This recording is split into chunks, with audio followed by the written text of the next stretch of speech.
Aku pacaran dengannya hampir 1 tahun. Selama itu, aku benar-benar percaya kalau dia mencintaiku. Dia selalu perhatian, selalu ada saat aku sedih, dan selalu berhasil membuatku merasa jati satu-satunya perempuan di hidupnya. Sampai semuanya berubah perlahan. Dia mulai sulit dihubungi. Chatku dibalas lama. Teleponku sering ditolak. Dan setiap kali aku bertanya, jawabannya selalu sama. Aku lagi sibuk. Awalnya aku mencoba percaya. Aku nggak mau jadi pacar yang posesif. Tapi makin lama, perasaanku makin gak tenang. Sampai suatu malam kami sedang makan bersama. Dia pergi sebentar ke toilet dan meninggalkan ponselnya di meja. Aku sebenarnya nggak pernah suka membuka privasi orang. Tapi malam itu, layar ponselnya menyala sendiri. Dan aku melihat satu nama muncul. Mantan. Jantungku langsung terasa jatuh. Tanganku dingin. Aku menatap layar itu lama.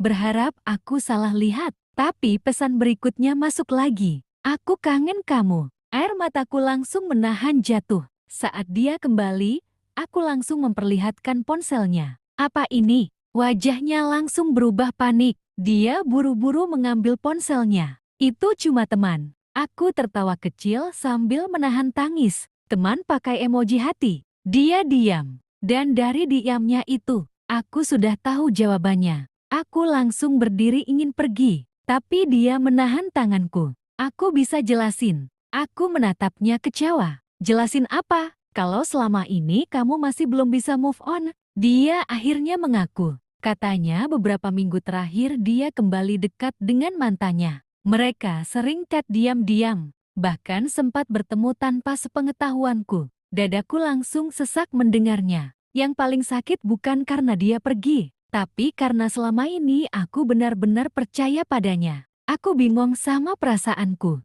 Aku langsung tersenyum pahit. Kalau kamu bingung, kenapa ngajak aku serius? Dia menunduk dan tidak bisa menjawab. Aku menangis malam itu, bukan karena takut kehilangan dia, tapi karena aku sadar, selama ini aku mencintai seseorang yang masih berharap pada masa lalunya. Beberapa hari setelah kami putus, aku melihat foto mereka bersama di media sosial. Dia terlihat sangat bahagia, lebih bahagia dibanding saat bersamaku. Dan disitulah aku sadar, kadang seseorang datang bukan untuk menetap, melainkan hanya untuk mengajarkan bahwa cinta saja tidak selalu cukup. Beberapa bulan setelah kami putus, aku perlahan mulai terbiasa hidup tanpa dirinya. Meski jujur saja, itu nggak mudah. Aku masih sering teringat semua kebiasaan kecilnya. Tentang bagaimana dia selalu menelpon sebelum tidur. Tentang caranya menenangkan aku saat overthinking. Dan tentang janji-janji yang sekarang terasa bodoh untuk dipercaya.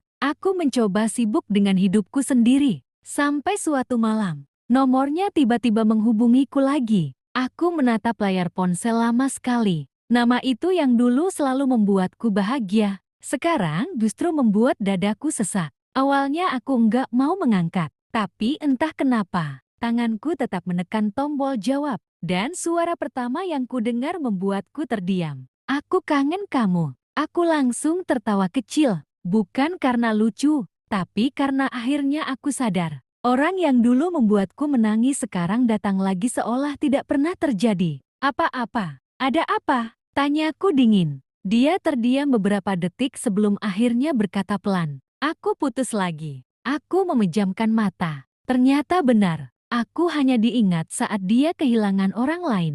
Dia mulai meminta maaf atas semuanya. Katanya dia salah memilih. Katanya baru sadar siapa yang benar-benar tulus mencintainya. Dulu, mungkin aku akan langsung luluh mendengar itu. Tapi sekarang rasanya berbeda. Karena luka yang dia tinggalkan mengubah banyak hal dalam diriku. Aku mau kita mulai lagi dari awal, katanya. Air mataku hampir jatuh. Bukan karena masih berharap, tapi karena dulu aku sangat ingin mendengar kalimat itu. Dan sekarang semuanya sudah terlambat. Aku menarik napas panjang lalu berkata pelan. Dulu aku nunggu kamu memilih aku, tapi kamu malah kembali ke dia. Dia langsung diam. Aku melanjutkan dengan suara bergetar. Dan saat akhirnya dia ninggalin kamu, sekarang kamu balik lagi ke aku? Dia mulai menangis di telepon. Tapi untuk pertama kalinya, aku tidak ikut hancur mendengarnya. Karena aku akhirnya sadar. Aku pantas disintai tanpa ragu,